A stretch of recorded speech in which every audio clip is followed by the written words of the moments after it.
একটি দেশ উন্নত হওয়ার জন্য যেমন নেতৃত্ব দরকার, তেমনি ধ্বংস হওয়ার জন্য ওই দেশের স্বার্থপর নেতাই যথেষ্ট। আমরা দেখেছি সিঙ্গাপুর একটি জেলে পরিবার থেকে বিশ্বের 1 নম্বর পাসপোর্টধারী দেশে পরিণত হয়েছে। আর ঠিক উল্টো দৃশ্য দেখেছি শ্রীলঙ্কা, সিরিয়া, আমাদের দেশ বাংলাদেশ। ফ্যাসিস্ট শাসক শেখ হাসিনা তার ক্ষমতায় টিকে থাকতে গড়ে তুলেছে পারিবারিক তন্ত্র। সংসদ সদস্যরা শুরু করেন লুটপাট, অর্থপাচার, কমিশন বাণিজ্য, মাদক সাম্রাজ্য, নারী কেলেঙ্কারিতে জড়িয়ে পড়েন। রূপপুর পারমাণবিক বিদ্যুৎ কেন্দ্র মাত্র একটি প্রকল্প থেকে শেখ হাসিনা ও তার পরিবারের সদস্যরা $5 বিলিয়ন অর্থাৎ 60,000 কোটি টাকা পাচার করেন। অর্থ পাচারের মূলে ছিলেন শেখ হাসিনার ছেলে সজীব ওয়াজেদ জয়। ঢাকার বুকে গড়ে উঠেছিল ক্যাসিনিও সাম্রাজ্য, যার পেছনে রয়েছে শেখ হাসিনার বোন শেখ রেহনা ও যুবলীগ নেতা ইসমাইল হোসেন চৌধুরী সম্রাট। আওয়ামী লীগের সাবেক MP Salman F Rahman share বাজার কেলেঙ্কারি ও ব্যাংক লোনের নামে 36,000 কোটি টাকা আত্মসাৎ করেন। স্বাস্থ্যমন্ত্রী জাহিদ মালিক 1,000 কোটি টাকা পাচার করেন। ভূমিমন্ত্রী লন্ডনে গড়ে তোলেন শতাধিক বাড়ি, পাচার করেন কোটি কোটি টাকা।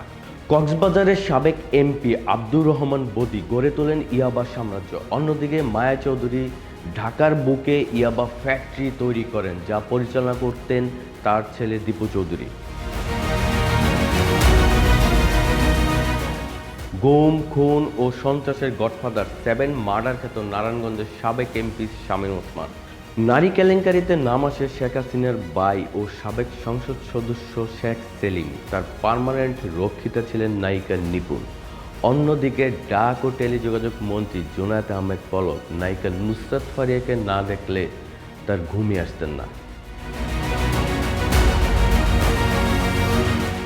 কমিশন বাণিজ্যের সাথে জড়িত ছিলেন সাবেক পরিবেশ মন্ত্রী শাহাবুদ্দিন, বিদ্যুৎ ও জ্বালানি প্রতিমন্ত্রী বিপু। একটি প্রকল্প হাতে নেওয়া থেকে শুরু করে অনুমোদন পর্যন্ত কমপক্ষে 20টি ধাপে কমিশন নিতেন।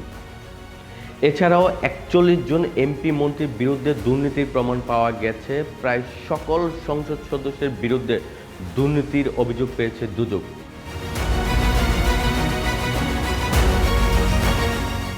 অবশেষে এই দুর্নীতির বোঝা মাথায় নিয়ে 5ই আগস্ট পালিয়ে যান ফ্যাসিস্ট হাসিনা। তাদের দুর্নীতির অর্থের বড় অংশ ব্যয় করছেন একটি দলের চরিত্র হরণের পেছনে। ব্যয়ের মূল উদ্দেশ্য ছিল কিছু গণতান্ত্রিক নেতাদের দেশের সাধারণ মানুষের কাছে ভাবমূর্তি নষ্ট করা। যেমন উদ্দেশ্য তেমন কাজ।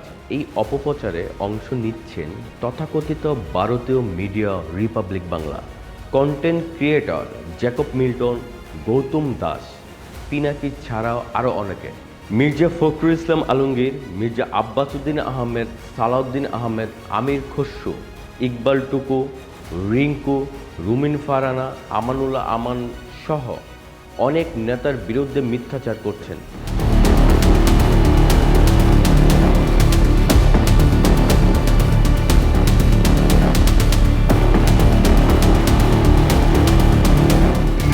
আজ পতন হয়েছে ফ্যাসিস্ট হাসিনার।